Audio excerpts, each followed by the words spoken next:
Quisiera que nos pusiéramos de pie para alabar a Dios como Él se merece. El Salmo 34 dice: bendeciré a Jehová en todo tiempo. En las buenas, bendeciré a Jehová. Cuando las cosas no van como nosotros queremos, bendeciré a Jehová. Si estoy alegre, bendeciré a Jehová. Y si estoy triste, bendeciré a Jehová. ¿Por qué? Porque no depende de nuestro bienestar o estado emocional, depende de quién es Él. Y créanme, pase lo que pase en nuestras vidas, Él no se equivoca y todo tiene un propósito. Dice: bendeciré a Jehová en todo tiempo y su alabanza estará de continuo en mi boca. De modo que hoy nos reunimos para alabarle como un cuerpo, pero ustedes pueden alabarle en su casa, en su carro, donde sientan el deseo de alabarle. Dice: en Jehová se gloriará mi alma, lo oirán los mansos y se alegrarán. Engrandeced a Jehová conmigo y exaltemos aún a su nombre. Inclinemos nuestros rostros en señal de reverencia para decirle: gracias, Dios, por tu gran amor y misericordia. Gracias, Dios, porque hoy podemos estar juntos para alabarte y adorarte y ser bendecidos con tu palabra. Gracias, Dios, porque tú has hecho posible que estemos aquí. Pero sobre todas las cosas, gracias, Dios, por tu presencia. Bendícenos por cuanto ese es tu propósito, Señor. Nos has traído aquí para hablarnos, no solo a nuestra mente, sino a nuestro corazón, sino que también para recibir nuestra alabanza desde lo más profundo de nuestro corazón, porque tú has sido bueno, porque tú has sido bueno y porque tu amor por cada uno de nosotros, Señor, no se puede medir de tan grande que es. Bendice a las personas que vienen en camino, guárdales, y también los que han quedado en casa por razones de fuerza mayor. Sé tú también con ellos, Señor, bendiciéndoles, y ayúdanos a hacer todo con excelencia para ti, Señor, porque tú eres digno de ello. Te lo pedimos en el nombre de Jesús. Amén.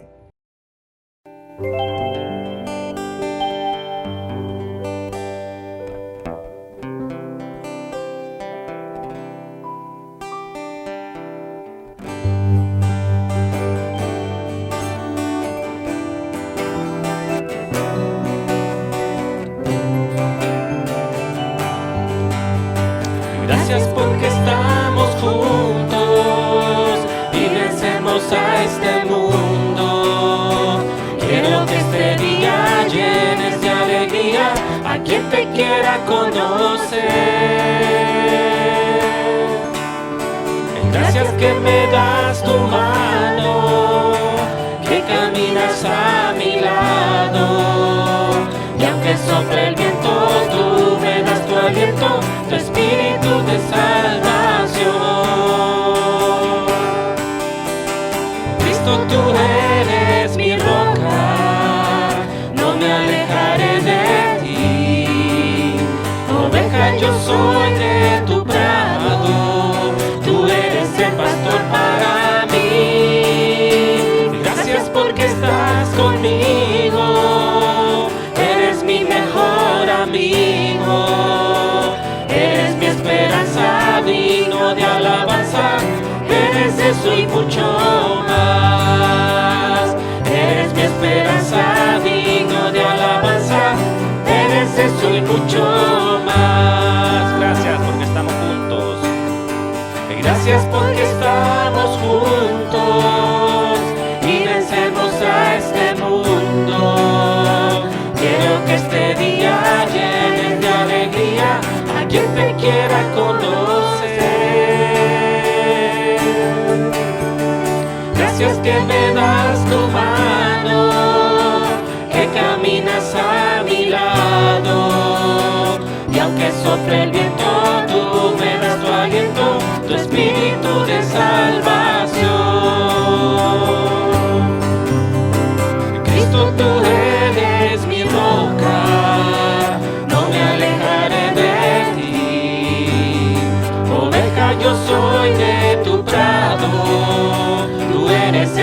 mejor para mí. Gracias porque estás conmigo. Eres mi mejor amigo. Eres mi esperanza, digno de alabanza. Eres eso y mucho más. Eres mi esperanza, digno de alabanza. Eres eso y mucho más. Eres mi esperanza, digno de alabanza. Eres eso y mucho más. Así es, Señor. Así es, eres nuestra esperanza. Eres digno de nuestra alabanza. Eres nuestro Dios, nuestra roca fuerte, nuestro castillo, Señor. Eres nuestro todo. Aleluya.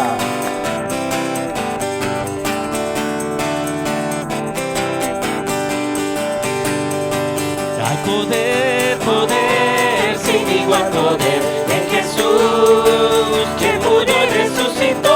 Hay poder, poder, sin igual poder en la sangre que Él vertió. Quieres ser salvo de toda maldad, tan solo hay poder en mi Jesús. Quieres vivir y gozar santidad, tan solo hay poder en Jesús. Hay poder, poder, sin igual poder en Jesús, que murió y resucitó. Hay poder, poder, sin igual poder en la sangre que Él vertió. Quieres ser libre de orgullo y pasión, tan solo hay poder en mi Jesús. Quieres vencer toda cruel tentación, tan solo hay poder en Jesús. Hay poder, poder, sin igual poder en Jesús, que murió y resucitó.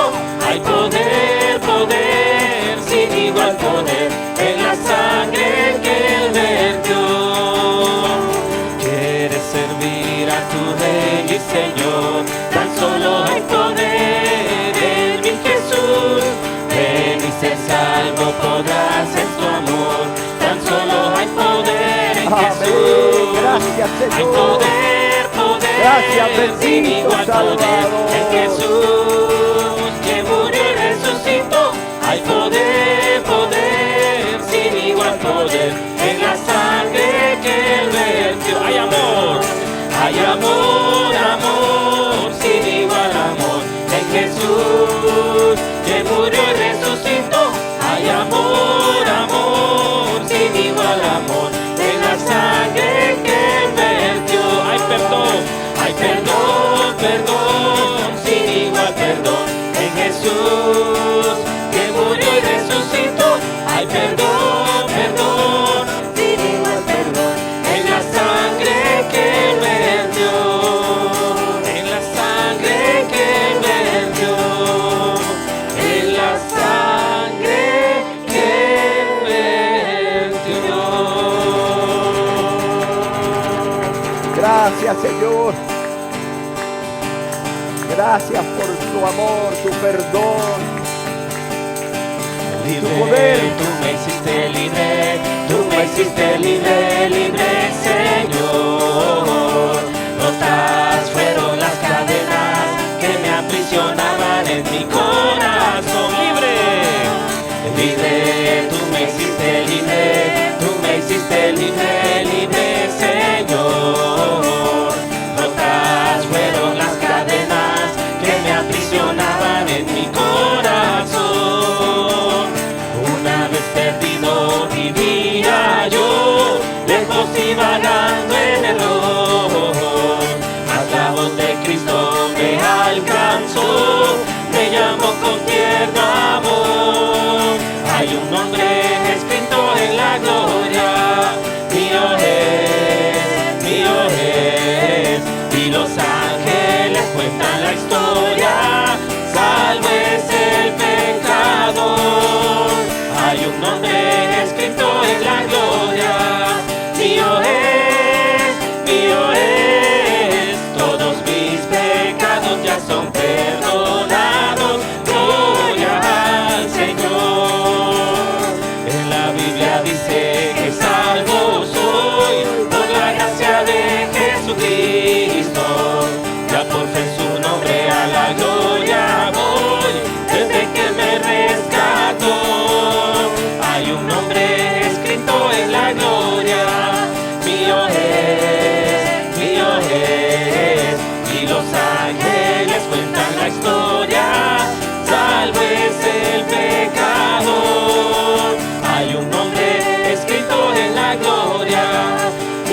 la gloria. Mío es, y los ángeles cuentan la historia. Salvo es el pecado. Hay un nombre escrito en la gloria. Mío es, todos mis pecados ya son perdonados. Gloria al Señor. Cantos de alegría, elevo hoy a mi Rey y buen Salvador. Todos mis talentos a Cristo doy, que me use por su amor. Hay un nombre escrito en la gloria. Mío es, y los ángeles cuentan la historia. Salvo es el pecado. Hay un nombre escrito en la gloria. Mío es, todos mis pecados ya son perdonados. Gloria al Señor, gloria al Señor, gloria al Señor.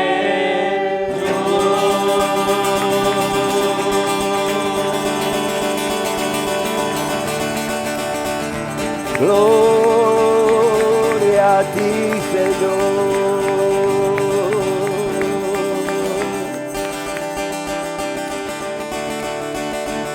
Gloria a ti, Señor. ¿Cómo no darte gloria? ¿Cómo no alabarte? Si eres el Rey victorioso que venció en la cruz.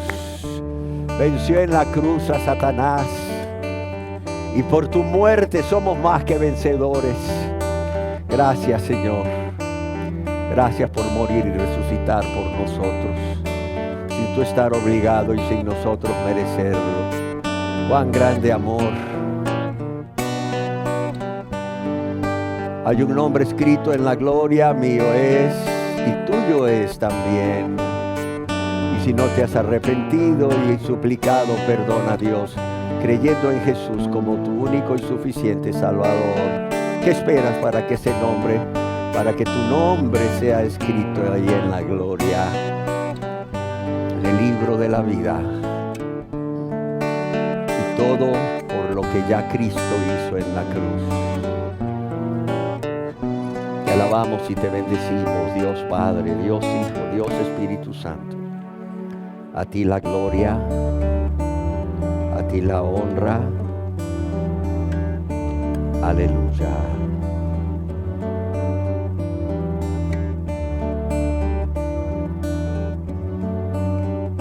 Si por la transgresión de un hombre la muerte reinó, cuanto más en Jesús nos es dada la gracia de Dios. Si por la transgresión de un hombre la muerte reinó, cuanto más en Jesús nos es dada la gracia de Dios.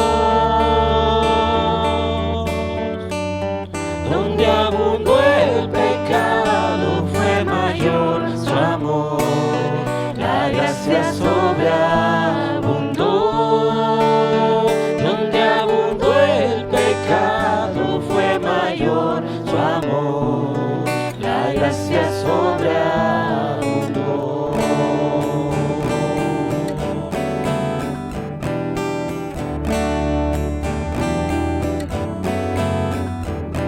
Si por la transgresión de un hombre la muerte, si por la transgresión de un hombre la muerte, cuanto más en Jesús nos es dada la gracia de Cuanto Dios. más en Jesús nos es dada la gracia. Donde abundó el pecado fue mayor su amor, la gracia sobreabundó.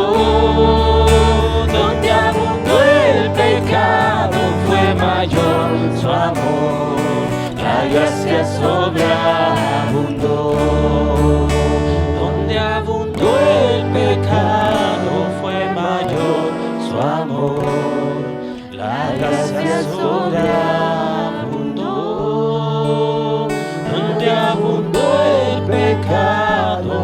mayor su amor, la gracia sobreabundó, la gracia sobreabundó,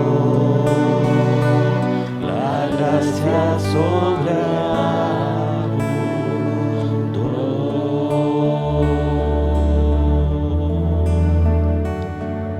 Donde abundó el pecado, fue mayor su amor. Qué maravillosa noticia.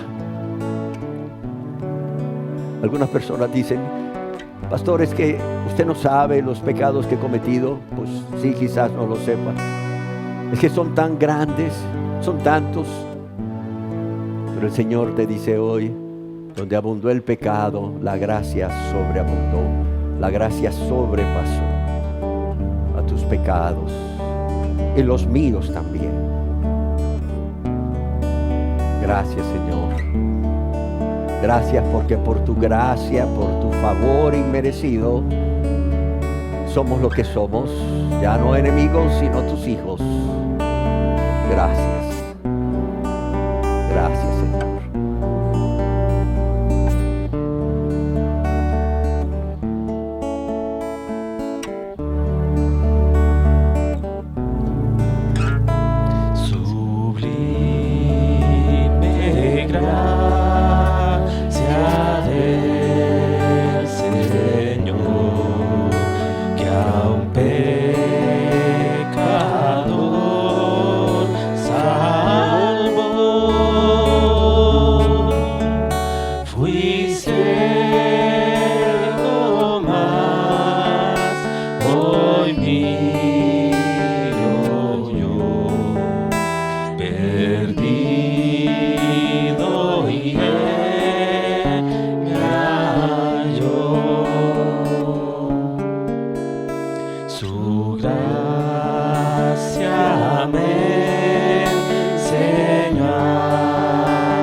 Y me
amor que me salvó. Yo cantaré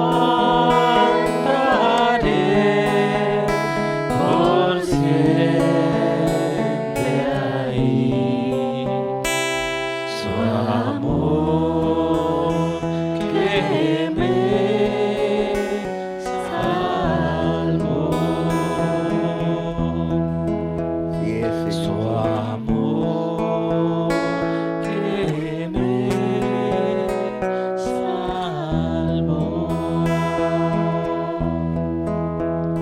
Su amor que me salvó.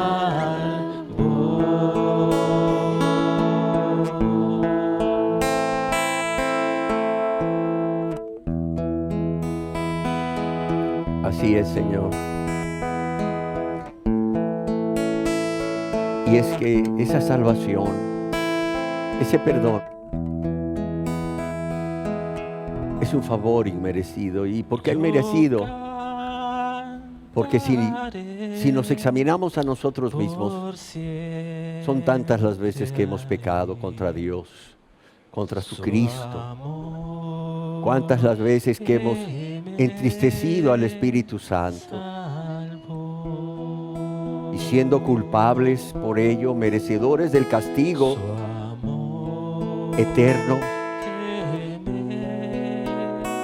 Dios, en su amor y su misericordia, envió a su Hijo a morir en esa cruz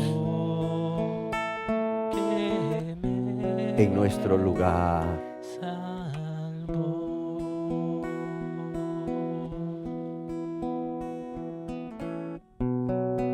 Cuán grande es el amor de Dios.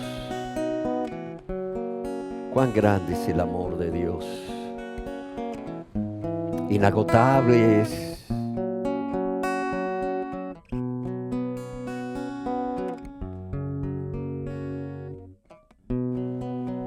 Gracias, Señor, por habernos amado tanto. Por habernos amado tanto cuando no te amábamos, Señor. Cuando no te buscábamos.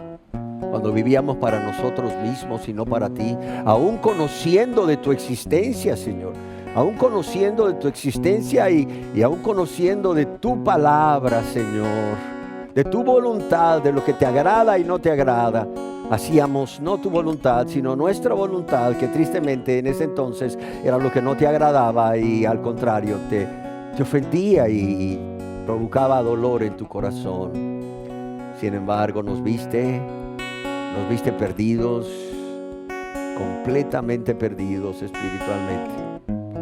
Nos viste caminando por ese camino ancho que lleva a la perdición y tú saliste a nuestro encuentro. Tú saliste a nuestro encuentro y tú moriste por nosotros, diste tu vida y nos salvaste, Señor. Nos salvaste, nos lavaste y nos limpiaste de todo pecado, de toda maldad. Y ahora podemos decir con confianza, con seguridad, somos hijos de Dios. Y todo por tu gracia, por tu gracia. Podemos decir hoy, por la gracia de Dios, soy lo que soy. Por la gracia de Dios, soy lo que soy. Por la gracia de Dios he sido perdonado. Por la gracia de Dios tengo tu paz. Por la gracia de Dios tengo perdón. Y no solo eso, por tu gracia aprendí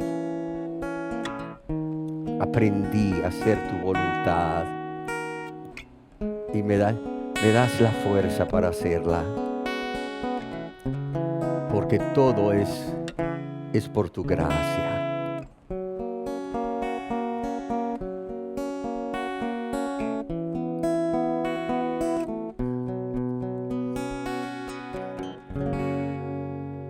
Por la gracia de Dios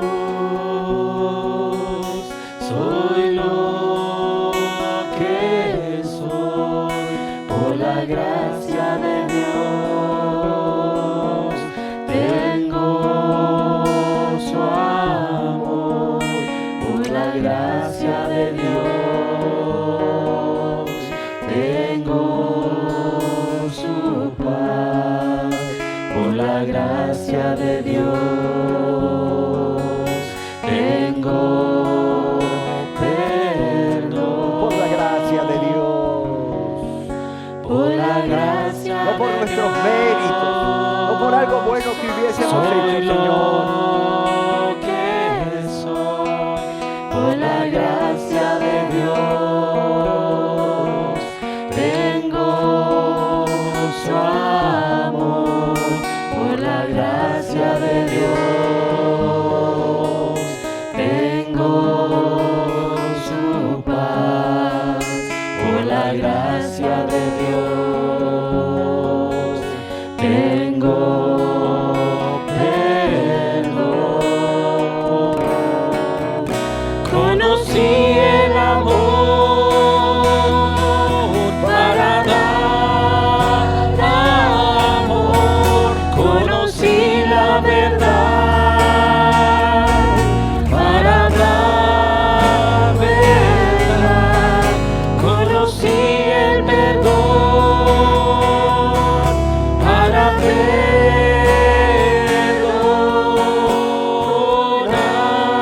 perdonar. Por la gracia de Dios, soy lo que soy. Por la gracia de Dios, tengo su amor. Por la gracia de Dios, tengo su paz. Por la gracia de Dios,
Gracias, Dios. Gracias, Dios, por tu gracia, por tu amor, por tu bondad. Amor y bondad, aun cuando no te amábamos, Señor. Cuando ni siquiera te buscábamos. Cuando viviendo esa vida egoísta, centrada en nosotros mismos, no nos importaba ofenderte, lastimarte, Señor, ni a nuestro prójimo. Pero fue tu amor, tu bondad, lo que te movió a enviar a tu Hijo amado a esta tierra para morir en nuestro lugar, recibir el castigo que nosotros merecíamos recibir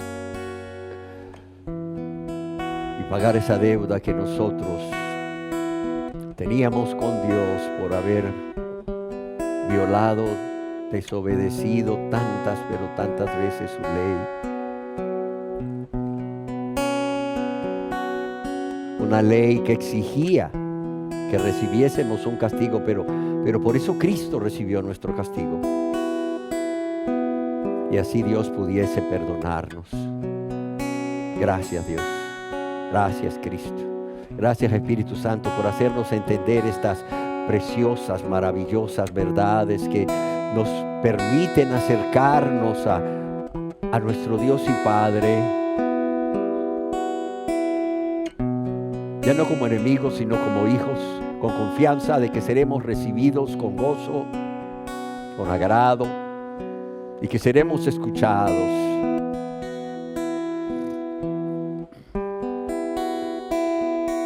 Gracias, Señor. Ciertamente no hay palabras para agradecerte.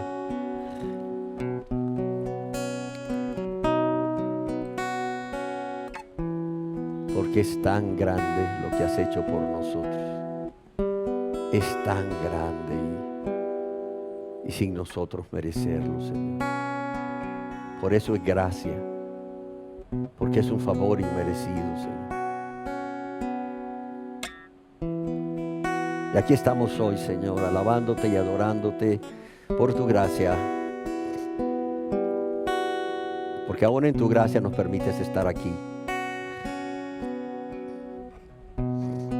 Que nuestra vida sea una vida de continua adoración y alabanza a través de nuestros pensamientos, de nuestras palabras, nuestras intenciones, nuestros deseos, nuestras emociones y nuestras obras, Señor. Para que tú seas glorificado grandemente, y porque es lo menos que podemos hacer después de entender con cuánto amor nos has amado. Con cuánto amor nos has amado. Por tu gracia. Así sea, Señor. Así sea, Señor. Y ayúdame, Señor. Te lo ruego, te lo suplico.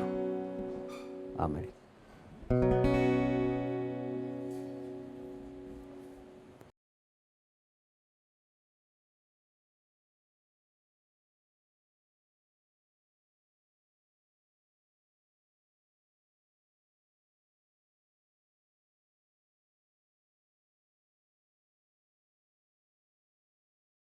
Me da gusto verles y que juntos hayamos podido alabar a Dios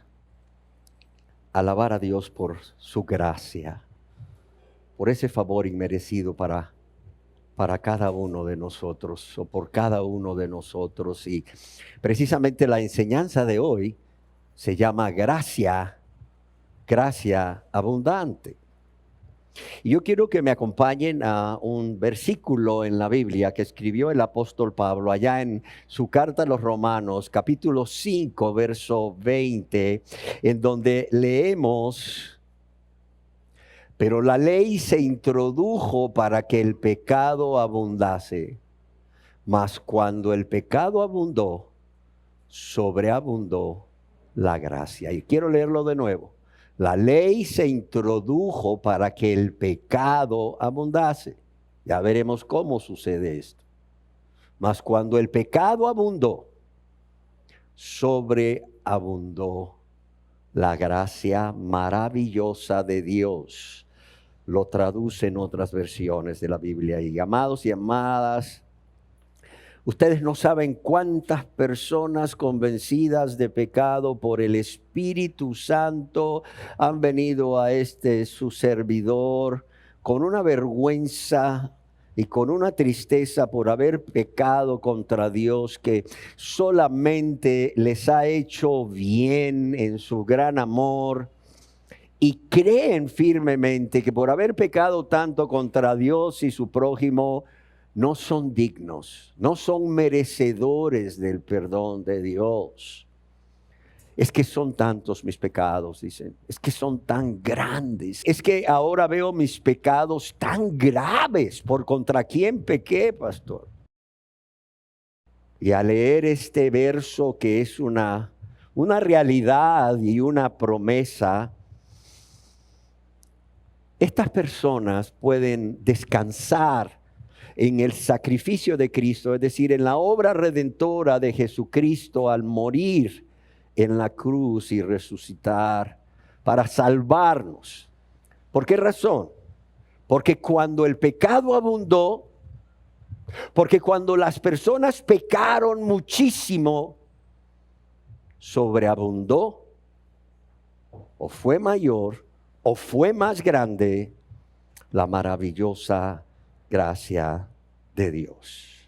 Uno de los himnos más conocidos y más queridos es el himno titulado Sublime Gracia, o Gracia Divina, o Gracia Admirable, que por cierto cantamos casi al final. Y que en su primera estrofa leemos: sublime gracia del Señor, que a un pecador salvó. Fui ciego, mas hoy miro yo, perdido, y Él me halló. Este himno, que fue escrito por John Newton y publicado en 1779, transmite un mensaje, y este es que el perdón de Dios y la redención del pecador es posible. Sí, es posible a pesar de los muchos pecados que haya cometido, y que el alma puede salvarse de la condenación eterna mediante la gracia de Dios. Por cierto, John Newton escribió este himno de su experiencia personal de conversión, o que narra su experiencia personal de conversión, la cual, créanme, de una u otra forma es muy similar a la de cada uno de los que también nos hemos convertido a Dios, hemos sido también salvos por la misma maravillosa gracia de Dios. John Newton nació en Londres el 24 de julio de 1725, y su infancia, qué importante esto, padres de familia, su infancia fue influenciada por la profunda fe cristiana de su madre, pero también por el estudio de las Escrituras. Sin embargo, él quedó huérfano de madre a los 7 años de edad y comenzó a navegar por los mares junto a su padre, que era capitán de un barco, a la edad de 11 años. Y en medio de esa vida con marineros, muy pronto se dio al pecado y se alejó de la fe de su madre, o que su madre le había transmitido con tanto afecto, siendo conocido en esa etapa de su vida como un joven de carácter rebelde, un joven violento, con un lenguaje que manifestaba un desprecio absoluto por Dios, y además era un lenguaje muy vulgar, se dice ahí en su biografía. Y también inició una vida de práctica de pecados escandalosos y maltrato verbal y físico a los compañeros, lo que hizo que sus compañeros de barco lo odiaran. Fue reclutado a la fuerza por la Marina inglesa, y 2 años después él abandonó la marina, se unió a un barco que comerciaba esclavos de África Occidental. Sin embargo, su conducta era tan rebelde que el propio dueño del barco lo trató como un esclavo. Sí, y así estuvo John Newton con este hombre, siendo tratado como esclavo, hasta que su padre se dio cuenta y teniendo John Newton 20 años, fue liberado por su padre, trabajando nuevamente con su padre en esos barcos que comerciaban esclavos desde África Occidental a Europa. Sin embargo, un día, mientras ellos navegaban por alta mar, se vino una tormenta tal que todos pensaron que el barco se hundiría. Y estando él en el timón, él clamó a Dios. Vino a su mente todo aquello que su madre piadosa le había enseñado de niño. Y este hombre recuerda que hay un Dios en los cielos y viendo con su rostro al cielo, exclamó que Dios tuviera misericordia de ellos. Y déjenme decirles que este fue el inicio de su transformación espiritual hasta experimentar una verdadera conversión en 1755, cuando John Newton tenía aproximadamente 33 años de edad, siendo ordenado un ministro, un pastor anglicano en 1764. Y créanme que su vida refleja, según su biografía, el poder transformador de la fe por la gracia maravillosa de Dios. Y no solo eso, este hombre es un ejemplo de esta afirmación y esta promesa que Pablo nos da en Romanos capítulo 5, verso 20. Es por ello que el objetivo de nuestra enseñanza hoy es ayudarles a entender cómo el sacrificio que Cristo realizó en la cruz del Calvario va más allá de cualquier pecado cometido contra Dios y el prójimo, y que el perdón por el amor inmerecido de Dios es siempre infinitamente más grande que cualquier violación que hayamos cometido a la ley de Dios. Y yo deseo que dividamos este versículo 20 de Romanos capítulo 5 en 3 partes. La primera parte: pero la ley se introdujo para que el pecado abundase. La segunda parte: mas cuando el pecado abundó. Y la tercera parte: sobreabundó la gracia. Y veamos la primera parte: pero la ley se introdujo para que el pecado abundase. Aquí hay 2 palabras claves: la palabra ley y la palabra pecado. ¿A qué se refiere el apóstol Pablo cuando aquí en Romanos 5:20 dice la ley se introdujo?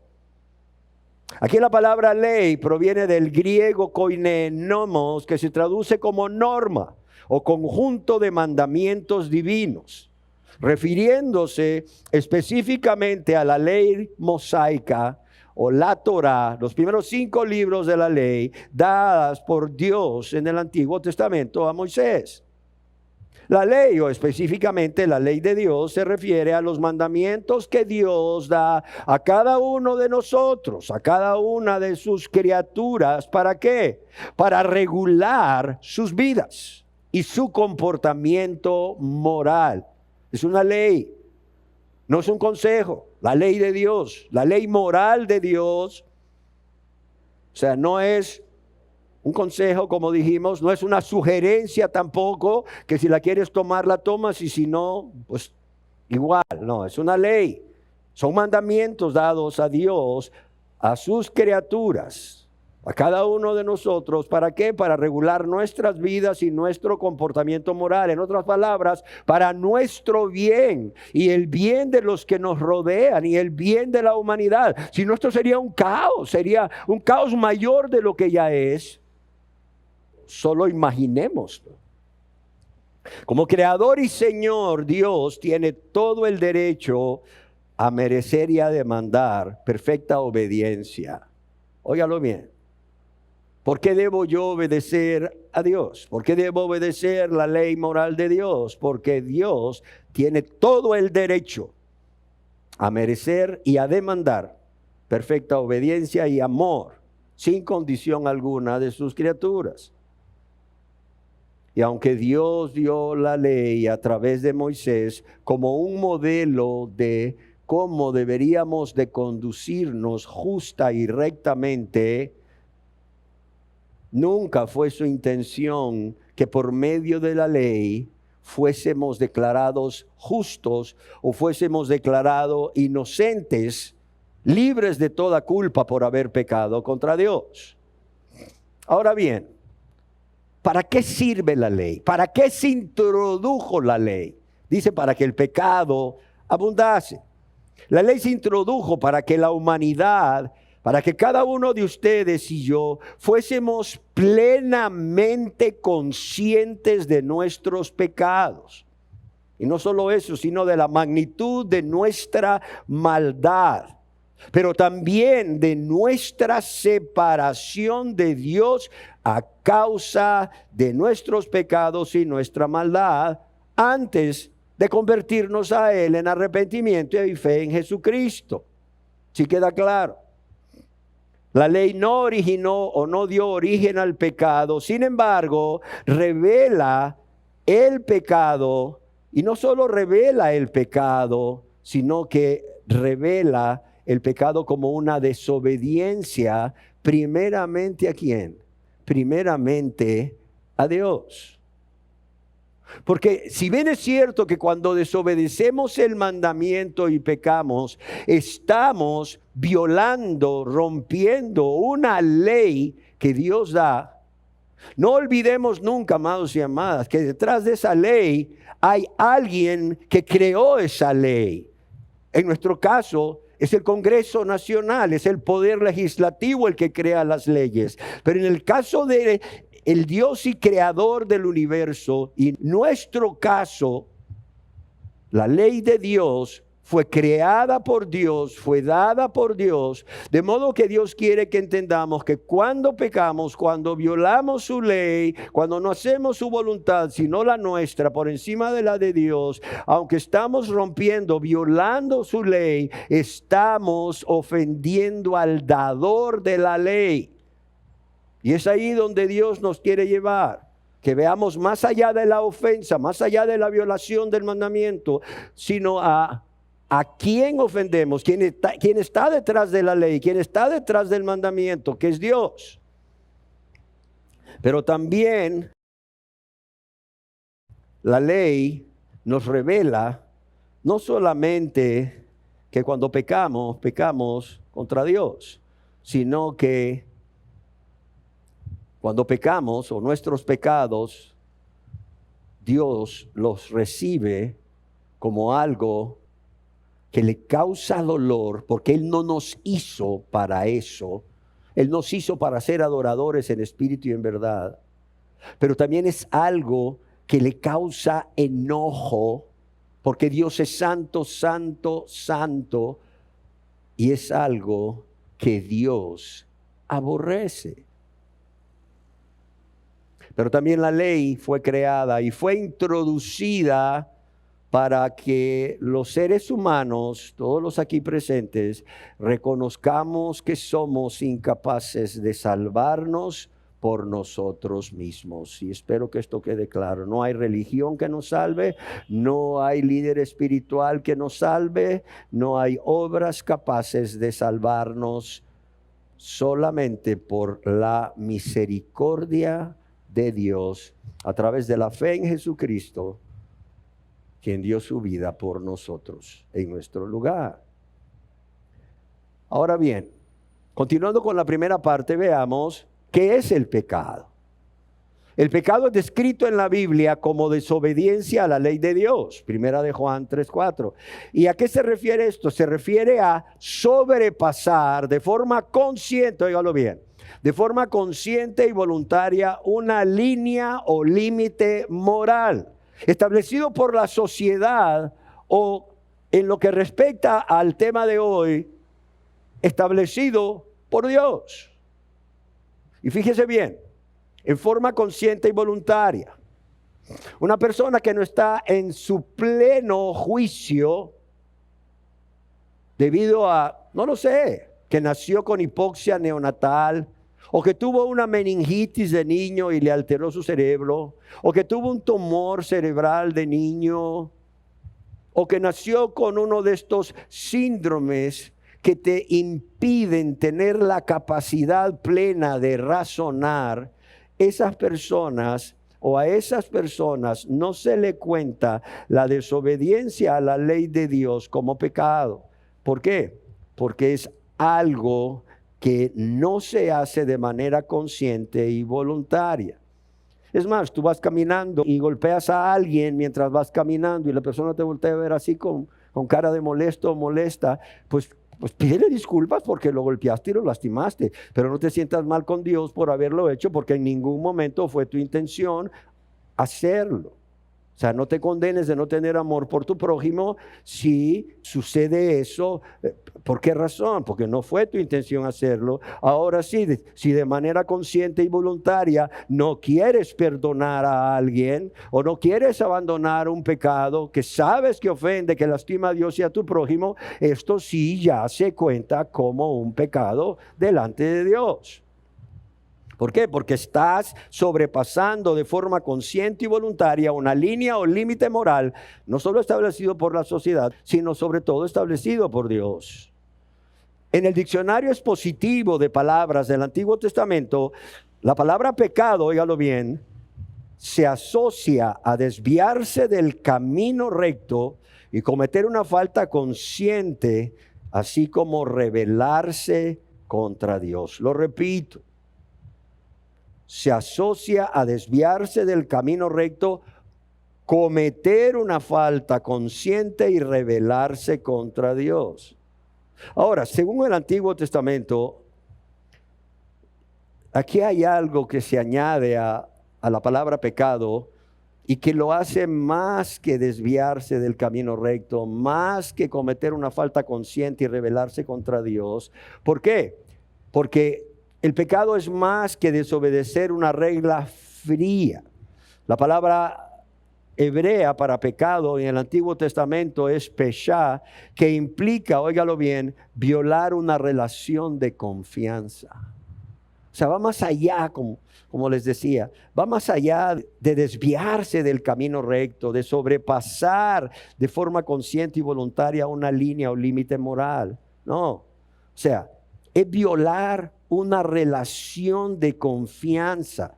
En este caso es violar una relación de confianza con Dios. Y esto se aplica al cristiano, al que ya ha sido adoptado como hijo, al que ya tiene una relación personal con Dios como su Padre. Óigalo bien, cuando tú pecas, querido hermano, querida hermana, si yo cometiera un pecado, eso implica violar la relación de confianza, violar un pacto o traicionar un acuerdo establecido.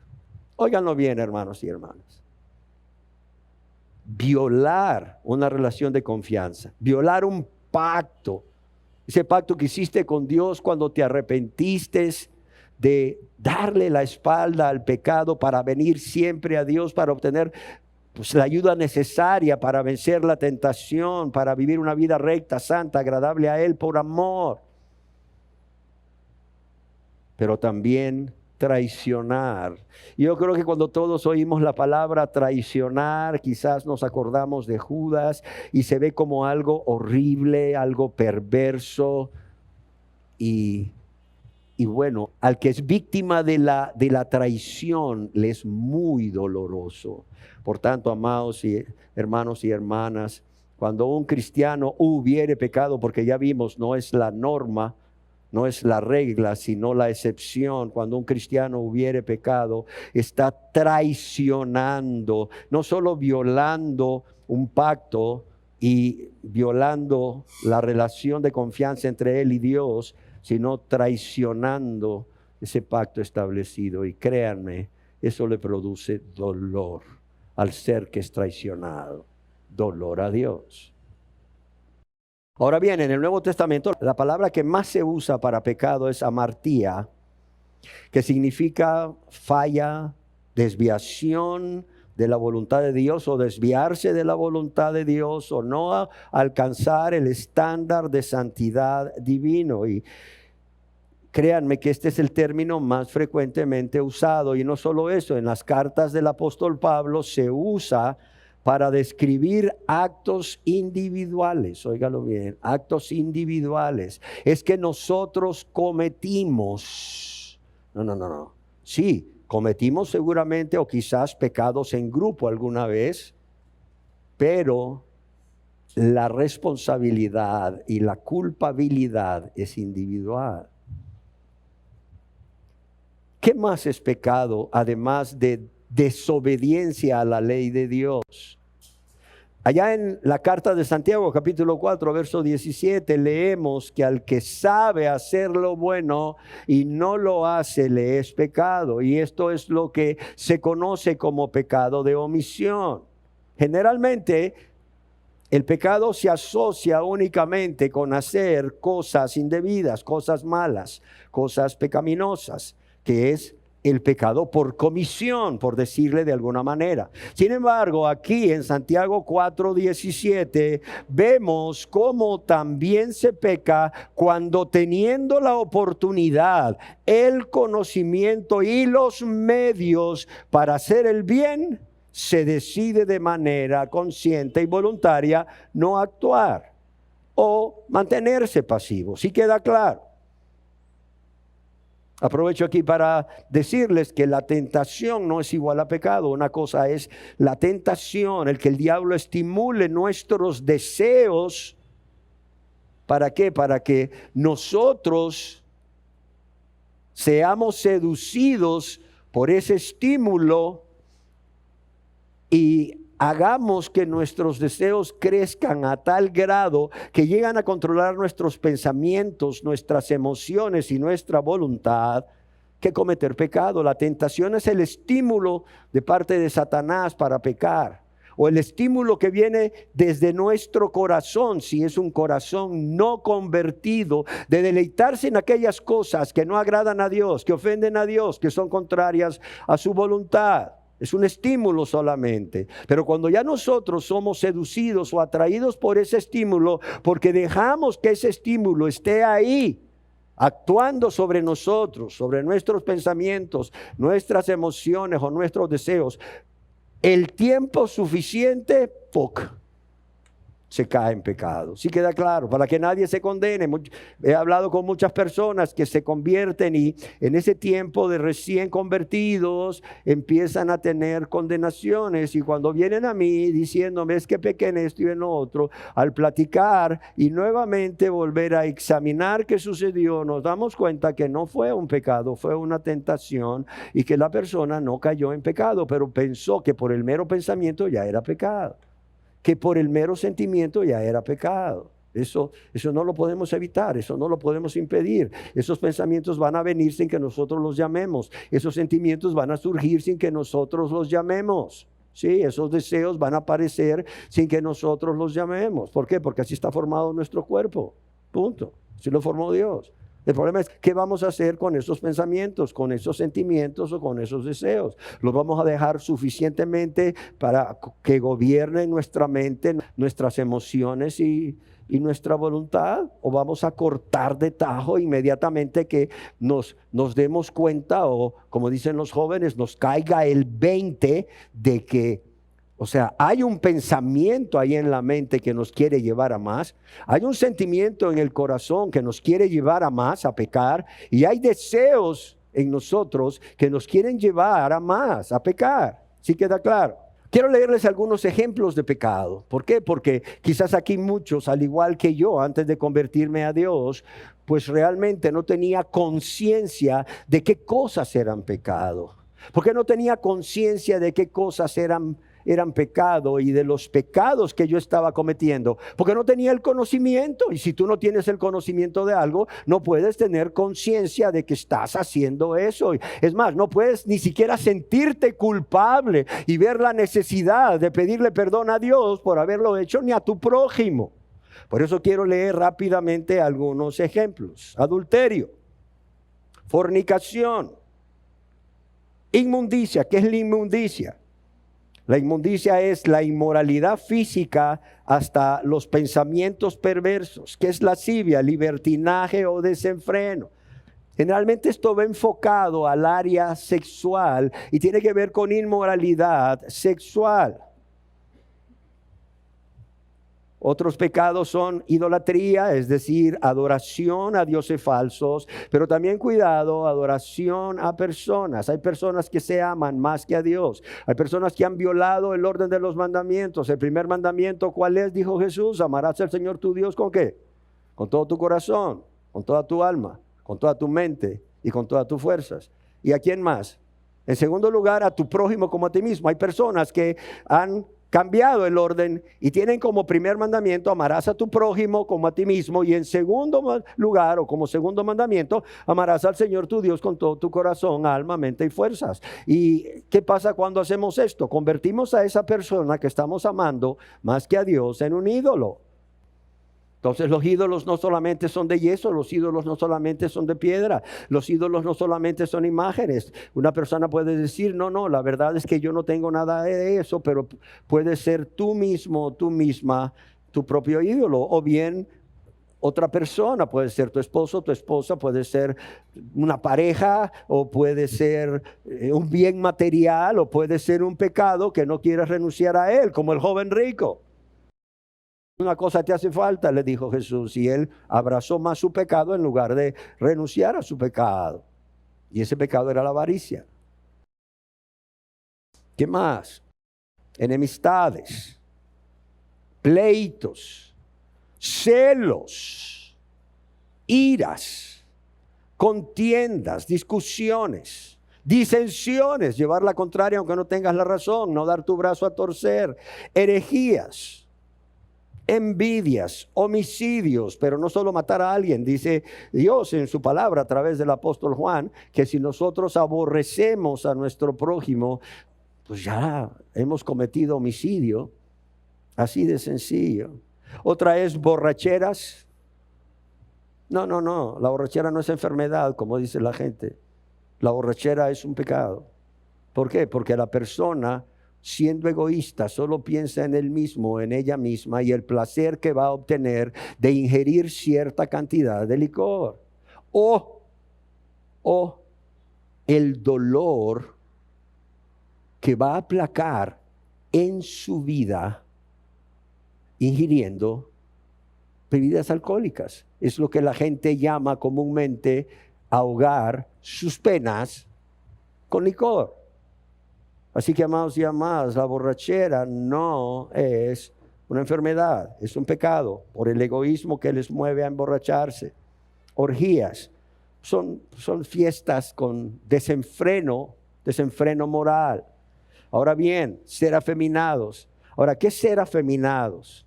En el contexto de que Pablo escribió esta carta, se refiere a la persona que hace el rol pasivo en una relación sexual desordenada entre hombres. Ese es un afeminado, el que juega el rol de mujer.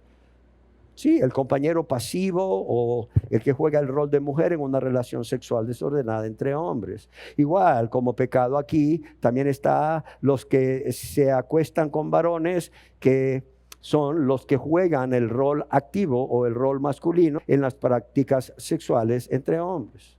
Pero también está el pecado de robo, está el pecado de estafa o extorsión, avaricia, borrachera, ya lo dijimos, maldecir, personas que difaman, injurian a otros, cobardía, que retroceden por miedo a la persecución, hablando de la fe cristiana. El no convertido no puede pecar de cobardía. O sí puede pecar de cobardía. ¿Saben cómo? Diciendo, ay, es que si me convierto van a venir las pruebas. Ay, es que si me entrego a Dios, entonces mi familia me va a rechazar, me va a aborrecer. Esa es cobardía. Y en el cristiano, pues no voy a dar testimonio de ese Cristo que murió por mí en su gran amor, en su gracia. No voy a ir y cumplir la gran comisión. No voy a predicar el evangelio. ¿Por qué? Porque me da pena. Tengo temor a las consecuencias, que me menosprecien, que me insulten. Eso se llama cobardía. No creas que es tenerle miedo a un perro bravo que viene por ahí o a una persona con aspecto de que te va a saltar. No es eso. También tenemos otro pecado que es la incredulidad, falta de fe o rechazo a Dios. Ser abominables, personas cuyas vidas y acciones se han vuelto espiritualmente, óigalo bien, tan repugnantes ante la presencia de Dios. También está la hechicería, prácticas ocultas, espiritismo. Por cierto, está la mentira, toda clase de mentira y engaño. Así que, si después de escuchar estos pecados ustedes se han identificado con algunos, pues quiero decirles que no solo son pecadores, no solo están practicando un pecado, sino que en su vida abunda el pecado y para ustedes es esta enseñanza. Ahora veamos a continuación la segunda parte, donde abundó el pecado. Esta es la segunda parte, abundó el pecado. Amados y amadas, aunque Dios nos dice en su palabra ya en Romanos capítulo 7, verso 12, a través del apóstol Pablo, que la ley a la verdad es santa y el mandamiento santo, justo y bueno. Sin embargo, esa misma ley tiene el efecto de hacer que el pecado en todo ser humano abundase. ¿De qué manera? Al existir la ley, el pecado se hace tan claro ante nuestros ojos, como lo acabamos de ver hace un momento en que dábamos una lista de una serie de pecados que han sido extraídos de la palabra de Dios, de la ley de Dios. De manera que al existir la ley y al leer la palabra de Dios, que es ley, el pecado se hace tan claro ante nuestros ojos. ¿Por qué razón? Porque vienen a ser identificados como actos de desobediencia contra Dios y su voluntad de manera puntual, de manera específica. Así es que cuando hablamos de adulterio, todos sabemos que es adulterio. Si hablamos de fornicación, sabemos que es fornicación. Ahora, si hablamos de afeminado, ya sabemos que es un afeminado o quién es un afeminado. Si hablamos de robo, sabemos que es robo o avaricia o borrachera. ¿Sí me explico? Ese es el papel de la ley, o es una de las funciones de la ley, como ya vimos. Además, no solo señala el pecado de manera específica, sino que nos permite de esta manera que cada uno de estos actos puedan ser reconocidos más fácilmente. Puedan ser reconocidos, puedan ser identificados más fácilmente y más claramente como algo que no solo es pecado, sino que es muy grave. Esto es muy, muy delicado en cuanto a la salvación eterna de las almas. ¿Por qué? Porque el conocimiento trae entendimiento, y conocer qué cosas son pecados de manera puntual y clara, eso ayuda a que entendamos el pecado de manera puntual y clara. Y de esa manera descubrimos, al ser iluminados por la ley, al ser la ley como un espejo donde nos vemos, o una radiografía de nuestro corazón, mejor una resonancia magnética de nuestro corazón, que saca a la luz lo que hay. Es ahí donde descubrimos que hemos practicado muchísimos más pecados de lo que nosotros creíamos. Y es a su vez descubriendo que hemos practicado muchísimos más pecados de lo que nosotros creíamos, lo que nos hace plenamente conscientes de todos ellos, pero también nos hace ver cuál es la magnitud de nuestra maldad. Yo conozco personas que se les dice, oiga, ¿y usted es un pecador? Bueno, sí, soy un pecador, pero responden con tanta tranquilidad, así como, bueno, y usted es Luis, ¿verdad? Sí, sí, soy Luis. Oiga, si en la época en que gobierna un partido político, usted le preguntara a un empleado público, pero es que vos sos de otro partido político, ¿qué haces aquí? Te voltearía a ver ahí con temor para asegurarse que nadie oyó al otro y le diría, cállate, cállate que me van a correr. ¿Cómo se preocuparía? Pero yo conozco gente a quien Dios le demuestra bíblicamente a través de su palabra, su ley, que es pecador y dicen, oh, pues sí, soy pecador, pero todos pecamos. Pero todos pecamos, no hay justo ni aun uno. Lo dicen con una tranquilidad, como si su vida eterna no estuviera en juego. Como si al morir todo fuera a terminar, no sabiendo que después de la muerte, al cerrar nuestros ojos en este lado de la tierra, híjole, comienza una vida eterna al abrir nuestros ojos al otro lado de la muerte. Por la eternidad. Pero cuando a esa persona le empiezas a mencionar pecados, le digo, mire, le voy a regalar este folletito para que lo estudie y este otro folletito, este folleto tiene pecados, quiero que lo estudie y se examine. Créame, en la próxima cita no vienen igual, no vienen diciendo, es que soy un pecador. No. Si esas personas,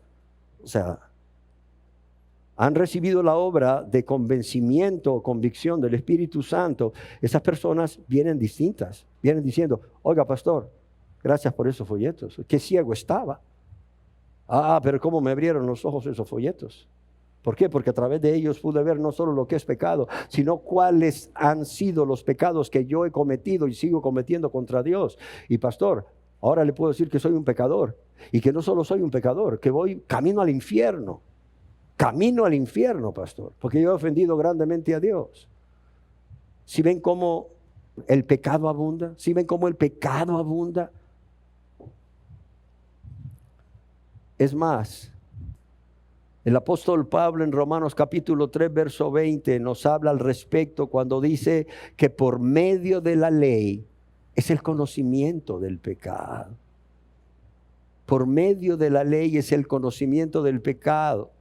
Y en Romanos capítulo 7, verso 7, el mismo apóstol Pablo escribió acerca de sí mismo, pero yo no conocí el pecado sino por la ley. Él fue confrontado por la ley. Yo no conocí pecado, dice, si no es por la ley. Porque tampoco conociera la codicia si la ley no dijera, no codiciarás. Y él aquí se está refiriendo a la ley moral de Dios, a los 10 mandamientos. Y es que, amados y amadas, como alguien escribió, las imperfecciones de una piedra preciosa sin tallar abundan cuando la comparamos con una piedra preciosa del mismo tipo, pero perfectamente tallada. Así de sencillo. William Hendrickson escribió al respecto, fue la voluntad y el propósito de Dios a la luz de su demanda a su creación o a sus seres creados de amor perfecto, que se pudiera perfeccionar el conocimiento de pecado en el hombre. Y lo repito, fue la voluntad de Dios y el propósito de Dios que se pudiera perfeccionar el conocimiento de pecado en el hombre. En otras palabras, la voluntad de Dios por amor a cada uno de ustedes y a mí es que nosotros fuésemos convencidos de pecado. Fuésemos primeramente confrontados con el pecado. O sea, esto es pecado, esto es una Biblia. Esto y esto y esto es pecado. Y al conocer el pecado, también fue la voluntad de Dios en su amor que fuéramos confrontados con el pecado, al examinarnos nosotros mismos.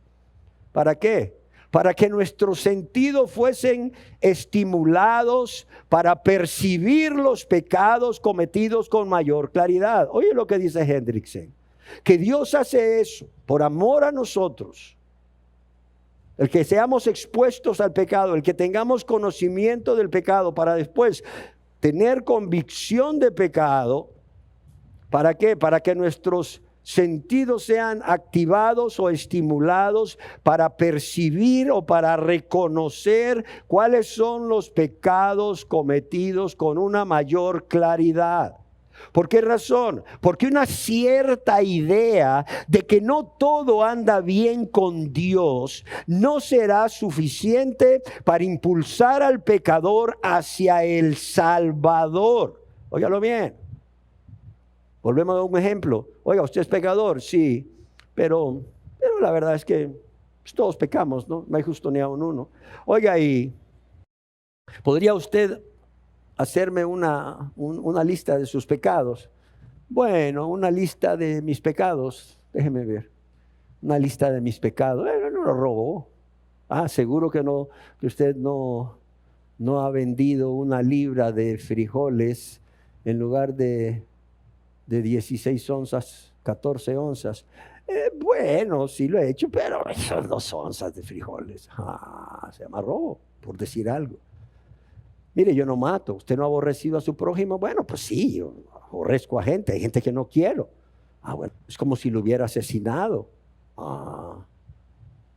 Amados hermanos y hermanas, amadas personas no convertidas que nos acompañan, una cierta idea de que no todo anda bien con Dios, porque no tenemos esa claridad de nuestros pecados y cuánto hemos pecado contra Dios y nuestro prójimo, y cuán responsables somos de haber cometido esos actos de pecado, no van a impulsar al pecador a venir de manera inmediata a el Salvador. ¿Para qué? Para ser lavado y limpiado de todos sus pecados. De manera que, dice Hendrickson, la Biblia viene a ser como una lupa.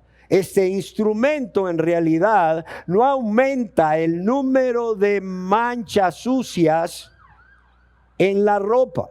Lo que hace es que ellas se miren más claramente, además de revelar que hay muchas más de ellas que uno no puede ver a simple vista. Del mismo modo, la ley hace que el pecado sea visto en toda su claridad y maldad.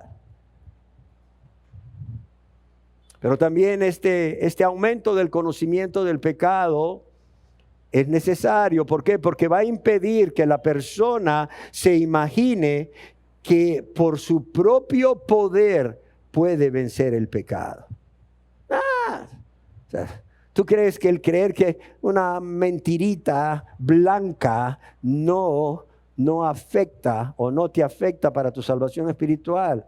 Que el practicar mentiritas rosadas o el cometer mentiritas piadosas no va a ser que si no te arrepientes y le pidas perdón a Dios por ello y te apartes de esa práctica, Dios te mande al infierno. La gente sí dice, yo no creo que por una mentirita piadosa Dios me manda al infierno. Entonces, ¿qué pasa? Las personas no van a correr a Jesús como su Salvador, no van a ver la urgente necesidad que tienen, pero también las personas van a ver el pecado como poca cosa, al grado que van a creer ellos mismos pueden vencer el pecado. Es como el borracho que no quiere reconocer que tiene un problema, que tiene un pecado, y luego dice, no, es que yo soy bebedor social, yo controlo el alcohol no me controla a mí. ¿Cuál? Una persona que comenzó bebiendo viernes y sábado, pero el domingo no para ir bien al trabajo. Después empezó a beber viernes, sábado y domingo, y ahora pues toma viernes, sábado y domingo hasta que cae dormido donde sea, en su casa, en un sofá o en una mesa donde está ingiriendo bebidas alcohólicas, o hasta que le da una enfermedad grave. La tercera y última parte es la gracia que sobreabunda. Que así como por medio de la ley sobreabundó la gracia, por cuanto el conocimiento del pecado nos hizo más conscientes de estos, pero no solo más conscientes de qué cosas son pecados, sino de qué cosas yo he practicado como pecado en mi vida o estoy practicando actualmente. Y eso nos debería de llevar a buscar a Dios para suplicar perdón por lo que Jesús hizo, arrepintiéndonos de todos nuestros pecados Y la pregunta que surge es, pastor, creo que ya tengo una idea de qué es la gracia, pero ¿podría definir mejor lo que es la gracia para entender la gracia que sobreabunda? ¿Y por qué la gracia sobreabunda? Con gusto. La gracia es la palabra griega charis, que significa de la salvación. La buena voluntad de Dios para darnos el medio para obtener la misericordia o el perdón de todos nuestros pecados de manera inmediata, de manera completa, sin que nosotros lo mereciéramos. Y ahí está la clave, sin que nosotros lo mereciéramos. Su buena voluntad se muestra en que espontáneamente, sin ningún mérito nuestro que la estimulara, solo su compasión al vernos perdidos, caminando por el camino ancho que lleva a la perdición, Él envió a Jesucristo como el único medio, óigalo bien, como el único medio para satisfacer la justicia divina que manda que quien viola la ley sea condenado a muerte. Y esta es una muerte espiritual y muerte eterna en el infierno. ¿Está claro? Pero cuando Jesucristo viene y muere en nuestro lugar en la cruz del Calvario y recibe el castigo que nosotros deberíamos recibir, pagando nuestra deuda a Dios que no podíamos pagar por haber violado tanto su ley, Dios ahora nos puede perdonar de todos nuestros pecados y seguir siendo justo sin violar su misma ley. ¿Por qué? Porque alguien ya pagó por nosotros. Esto es gracia. Esto es gracia. Y cuando decimos que la salvación es por gracia, es que para nosotros es gratis, porque es un favor. Pero para Dios, amados y amadas, no es gratis. Para Dios, nuestra salvación, que es por gracia, que es gratis para nosotros, porque es un favor no merecido, para Dios fue carísima. ¿Por qué? Porque a Dios le costó la vida ¿de quién? De Jesucristo. De Jesucristo. A quien amaba y sigue amando con amor entrañable y en quien tenía y sigue teniendo complacencia. ¿Sí o no? Y es por ello que así como la gracia de Dios se manifiesta en haber enviado a Jesucristo, ya que Dios no estaba obligado a hacerlo, el recibir esa gracia se debe manifestar en que el pecador estará muy consciente de haber recibido un inmenso favor inmerecido, y esto le va a producir naturalmente, óigalo bien, un fuerte sentido de afecto y de gratitud para con Dios. Ahora, ¿cómo es que sobreabunda la gracia? Si el pecado abundó porque la ley nos abrió los ojos, la ley fue como un espejo donde nos pudimos ver tal como somos, o como una lupa que no solo permitió que la mancha en la ropa se viese mejor, o que pudiésemos ver otras manchas que no mirábamos a simple vista. Así sobreabunda la gracia. ¿Qué quiere decir? Que si el pecado abundó bajo la ley, entonces sobreabunda la gracia a través de Jesús. Y es que, amados y amadas, esa palabra de sobreabundar aplicado a la gracia significa literalmente que la gracia superó la marca. Es decir, el pecado había dejado una marca. Yo no sé si ustedes alguna vez han visto por los medios de comunicación, un noticiero, o porque lo han hecho de manera presencial, como un río en su cauce normal durante el verano generalmente tiene un volumen de agua que deja una marca en las columnas del puente. No sé si se han fijado. Pero cuando vienen las lluvias intensas, el caudal de ese río es mayor porque el volumen de agua es mayor, y ustedes pueden ver cómo con suma facilidad ese río o su cantidad de agua sobrepasa el límite que quedó marcado cuando el río estaba en su cauce normal, y lo sobrepasa por mucho. Es más, en algunas regiones del norte, en algunos puentes, hasta marcan ahí intencionalmente cuántos metros hay para luego supervisar cuánto ha aumentado el volumen del agua y poder decirle a los pobladores de las zonas ahí cerca de ese río: váyanse de sus casas. Oye, que este río ya elevó su nivel 3 veces más de lo normal y va a seguir aumentando.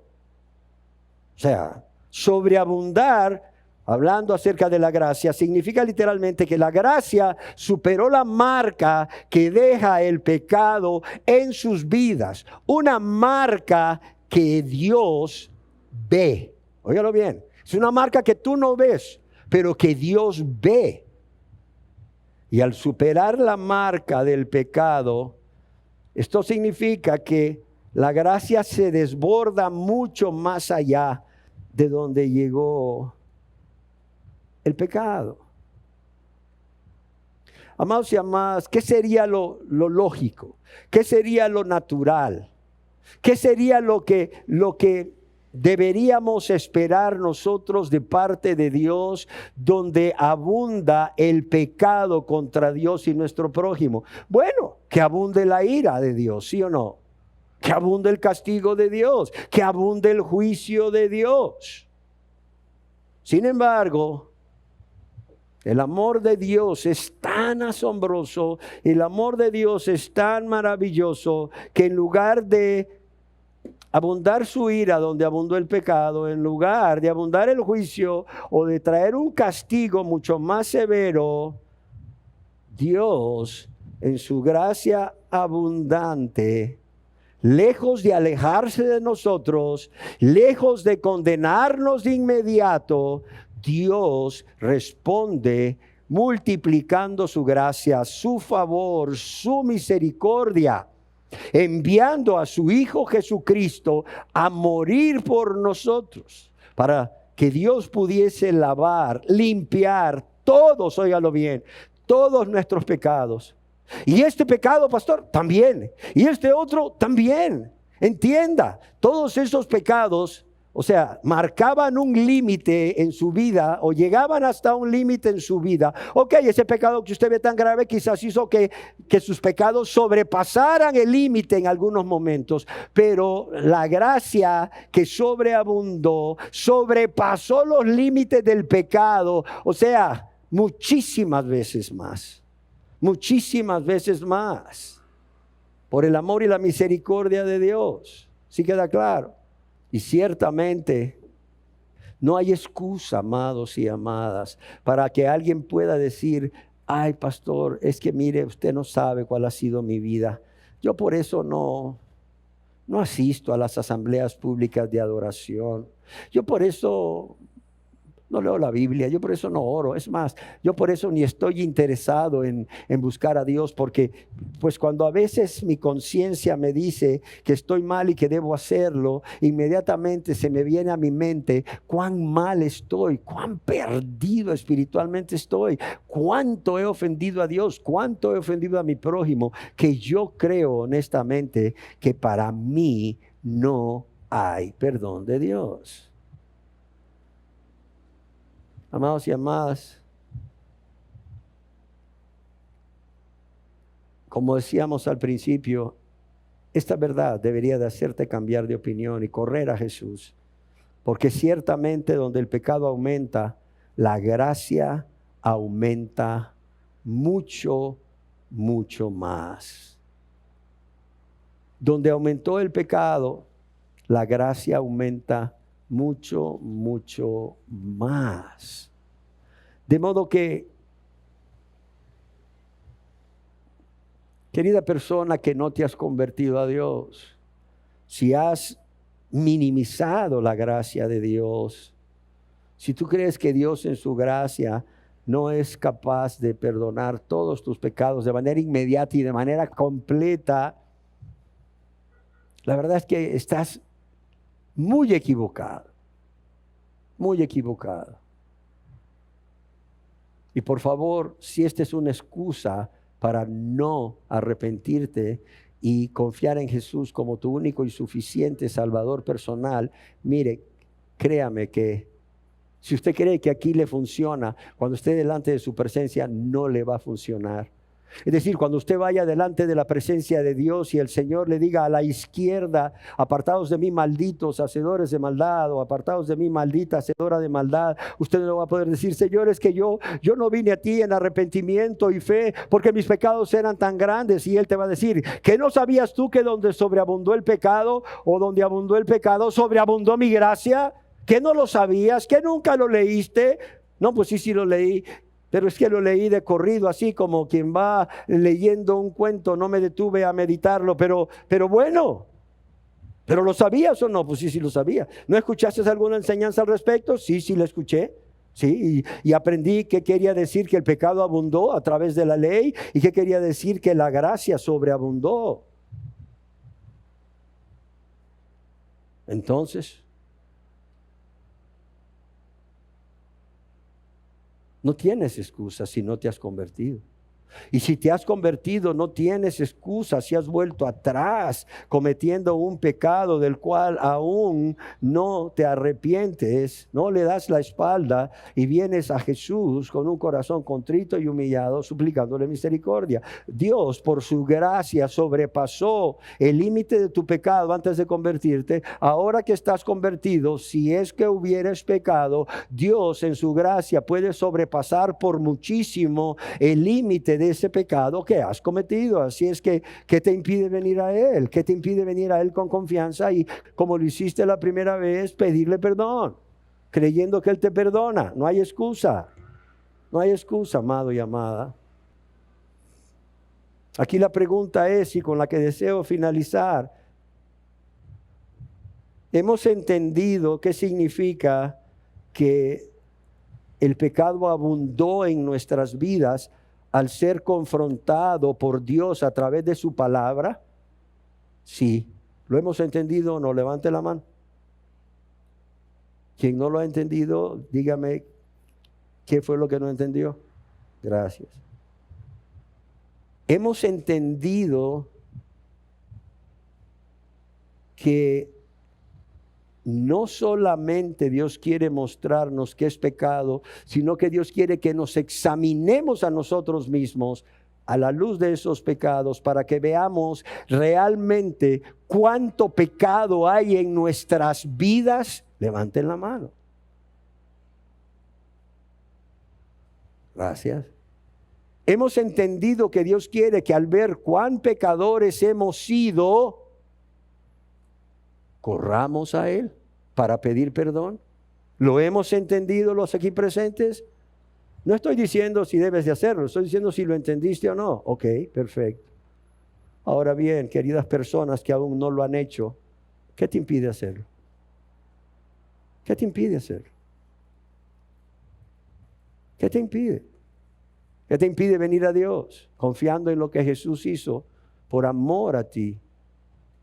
Muriendo en la cruz, muriendo en tu lugar, para recibir el castigo que solo tú debías recibir. ¿Para qué? Para que Dios pudiese perdonarte. Yo me pregunto, ¿qué te impide? A ver, piénsalo, ¿qué te impide? ¿Qué te impide? El que tus pecados sean muchos ya no debería de impedirte. El que tus pecados los veas muy graves ya no debería de impedirte. ¿Por qué? Porque donde abundó el pecado, sobreabundó su gracia. Entonces, ¿qué te impide? ¿Qué te impide? Inclinemos nuestros rostros. Gracias, Dios.